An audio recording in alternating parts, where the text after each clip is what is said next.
P T I کے senator Shibli Faraz نے مذاکرات کے لیے مطالبات سامنے کر دی ہیں۔ وہ یہ کہتے ہیں کہ مذاکرات کے لیے پہلے ماحول بنایا جائے، پی ٹی آئی کے ساتھ جو ہوا اس پر آزاد جوڈیشل کمیشن بنایا جائے۔ تو مذاکرات کی بات ہوئی ہے، کراچی سے اس کا آغاز ہوا بنیادی طور پر، جہاں پر تاجروں کی جانب سے وزیر اعظم کو یہ تجویز دی گئی۔ اب پھر اس ڈیبیٹ کو آگے لے جایا جا رہا ہے اور پی ٹی آئی نے اب باقاعدہ طور پر شرائط رکھ دی ہیں کہ کیا ہوگا تو پھر مذاکرات ہو سکتے ہیں۔ شبلی فراز کیا بتا رہے ہیں، سنیے۔ مذاکرات کے لیے سب سے پہلے جو ہے وہ پیرامیٹرز ہم نے طے کرنے ہیں کہ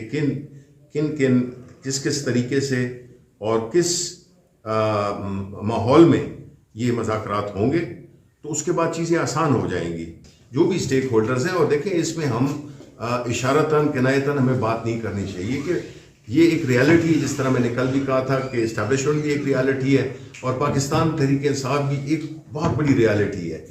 تو جو بھی اس میں پولیٹیکل پارٹیز بھی شامل ہیں کہ یہ سارے مل کے طے کریں کہ جی ہم نے کن بنیادوں پہ یہ مذاکرات کرنے ہیں۔ اسلام آباد غلام مرتضیٰ ہمارے ساتھ موجود ہیں، ان سے بات کر لیتے ہیں۔ غلام مرتضیٰ، کہیے گا بنیادی طور پر یہ ملاقاتوں کے بعد اور باقاعدہ کنسلٹیشن کے بعد بات ہو رہی ہے یا یہ شبلی فراز کی ذاتی رائے قرار پائے گی بعد میں پارٹی کی طرف سے؟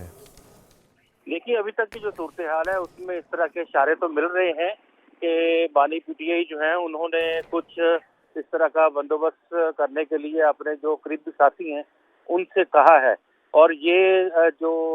باتیں ہو رہی ہیں مختلف رہنماؤں سے، ان کا جب بھی ان سے سوال کیا جاتا ہے، اس سے پہلے کبھی بھی ان کی جانب سے اس طرح کا دو ٹوک موقف نہیں اپنایا گیا، لیکن اب جب بات جو ہے وہ ہو رہی ہے تو لگ ایسے رہا ہے کہ کچھ مشروط قسم کے مطالبات ہیں بانی پی ٹی آئی کے، اور ان کا یہ کہنا ہے کہ کچھ باتیں جو ہیں پہلے کی جائیں، اور اگر ان باتوں کے اوپر گورنمنٹ جو ہے وہ آتی ہے تو پھر گورنمنٹ سے بات کی جائے، کیونکہ جب ایک ہی سوال کیا جاتا تھا اور ایک ہی جواب تھا کہ ہم بات کریں گے تو اسٹیبلشمنٹ سے بات کریں گے، پھر پولیٹیکل پارٹیز سے بات نہیں کریں گے، اور کیونکہ ان کے پاس کچھ نہیں ہے۔ لیکن جب اسٹیبلشمنٹ کی جانب سے بالکل دو ٹوک الفاظ میں کلیئرلی یہ بتا دیا گیا کہ ہم بات نہیں کریں گے، اگر بات کرنی ہے تو موجودہ گورنمنٹ سے ہی بات کرنی ہوگی اور وہیں سے بات آگے بڑھے گی، تو اس طرح کی صورتحال میں اب یہ لگ رہا ہے کہ جو لوگ ہیں پاکستان تحریک انصاف کے جو رہنما ہیں، جن کی ملاقاتیں ہوتی رہتی ہیں بانی پی ٹی آئی سے جیل میں،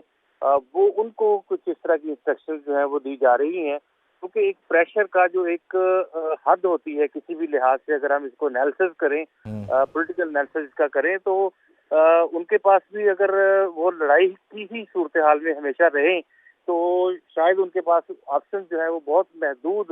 رہ جاتے ہیں۔ ایک آپشن ان کے پاس احتجاج کا تھا، وہ انہوں نے آخری آپشن کے طور پہ استعمال کیا ہے۔ گزشتہ روز ہونے والے احتجاج میں کوئی ایسی بڑی بات نظر نہیں غلام آئی۔ مرتضیٰ، بنیادی طور پہ دیکھیں یہ جو سارا سلسلہ اپریل 2022 سے، بلکہ آپ اس کو نومبر 2021 سے اگر آنورڈ لانا شروع کریں تو یہ معاملات جب بھی بگڑتے ہیں یا سلجھتے ہیں یا الجھتے ہیں تو اس میں بنیادی طور پر صرف یہ جو لوگ ہمیں نظر آ رہے ہیں ان کی مرضی اور منشا نہیں ہوتی۔ اب اگر حالات یہاں تک آ گئے ہیں کہ جہاں پی ٹی آئی کہتی ہے مذاکرات کریں گے اور مسلم لیگ نون کی طرف سے بھی اگر یہ بات دبے لفظوں میں کہی جا رہی ہے، تو بنیادی طور پر وہ جو ماحول میں نرمی کی آپ اور ہم بات کیا کرتے تھے وہ نظر آ رہی ہے نا۔ شیر افضل مروت کو اب پبلک اکاؤنٹس کمیٹی کا چیئرمین نہیں لگانا چاہتے، اس لیے کہ صاحبزادہ حامد رضا کو لگائیں گے، ایک سافٹر میسج جائے گا۔ علی امین گنڈا پور والا کام کر کے دیکھ لیا، حالات بہتر تو ہو رہے ہیں اور دونوں طرف سے تالی دونوں ہاتھوں سے بجانے کی کوشش کی جا رہی ہے۔ جی بالکل، اگر ہم یہ ماحول کیا ہے اسلام آباد کا اور گرد و نواح کا خاص طور پہ؟ جی ماحول جو ہے وہ، اگر جس طرح آپ نے بڑے پرائے میں، بہت اچھے پرائے میں آپ نے بیان کی صورتحال، اگر آپ تھوڑا سا اور اس کو مزید انالیسس کریں اس کا، بانی پی ٹی آئی نے اجازت دے دی اسد عمر کو، معاف کیجیے گا عمر ایوب کو، اور ساتھ ہی انہوں نے اجازت دے دی